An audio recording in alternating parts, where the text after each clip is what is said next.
Welcome back, everybody. This is Dr. Eller, and we are at the fourth and final quadrant of the Cal State Apply application for the MIS program in our spring 2024 admissions cycle. So this program materials quadrant is as it sounds. It's effectively focusing on all of the documents that you would want to include to help us to review your application. So you'll see when you land in this section, it's going to have some branding and also some background information about our program and what documents we want you to include in your application, of which I will notate not all of which will students have at the time that they submit. Okay.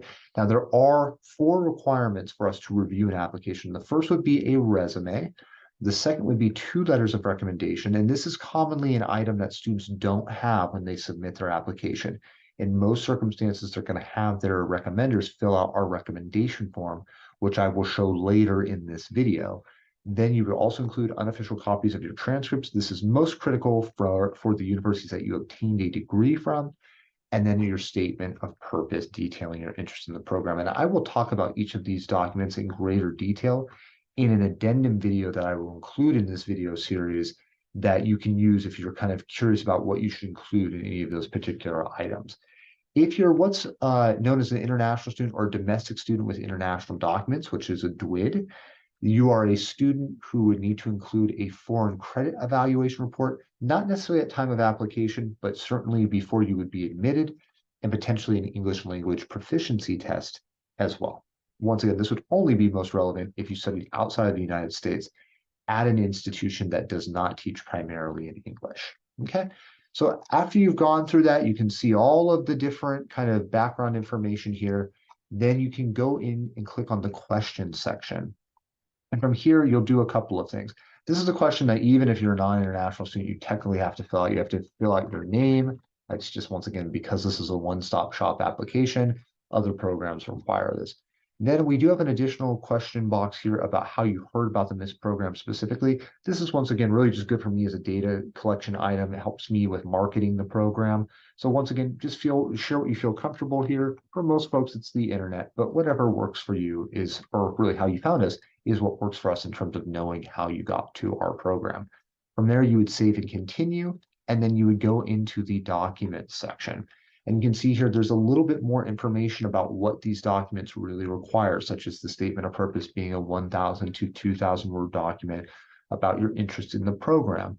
There's a link to a Google form that your recommenders can use to fill out a recommendation request for you. And you can see here, they would work through this document. It has basically a Likert scale with 1 to 5 rating in terms of different skill sets that you have, and a little text box where they can include a written recommendation as well. It takes maybe 10 to 15 minutes for a recommender to complete that document, okay? And then from there, we'll also notate things that you can include. Now, what's really important is that a lot of students will say, well, Ryan, I have 6 or 7 transcripts I want to include on my application, but there's not 6 or 7 drop boxes for unofficial transcripts. Where you upload stuff actually really doesn't matter. You could put your CV or resume in this personal statement box, and that would be absolutely fine. At the end of the day, all we're going to see is the document, not what you upload it as. So from there, you would hit add document and select the appropriate document for each item. And as I said before, let's say you go through and you realize, hey, I have more than 5 unofficial transcripts. I have 7. Then you could put those under the English language proficiency test or the copy of passport or financial statement. It's really irrelevant where you put them. It just matters that you include at least 2 documents and that you include any other documents relevant to your application in one of these drop boxes. If there's additional documents that you don't have at time of submission, you can always email them to me and I can easily put them into your application file. So that's not a problem either. Include what you have at time of application. And if there's anything missing, I'll let you know either way. Okay. And once you've done all that, what you'll see is another little checkbox here, the documents section, and you'll be ready to submit. So in the final video of this series, I will go over these documents in terms of what you should include inside them in greater detail so that you're providing as much information, as rich of information, I really should say, to benefit your application. But really filling out this section is as simple as including at least a couple of documents at time of submission so that the Cal State Apply application will allow you to progress to ultimate submission of your application. So in our final video, we'll talk about this in greater detail, but that is the Cal State Apply application as a whole. As I said before, if you have any questions about this, don't hesitate to contact us at miss@csumb.edu or use our chat function or give my office line a call. I'd be happy to walk you through the application in greater detail. So I hope you found this video series helpful, and we look forward to seeing you in the addendum video about the application documents released shortly. Take care.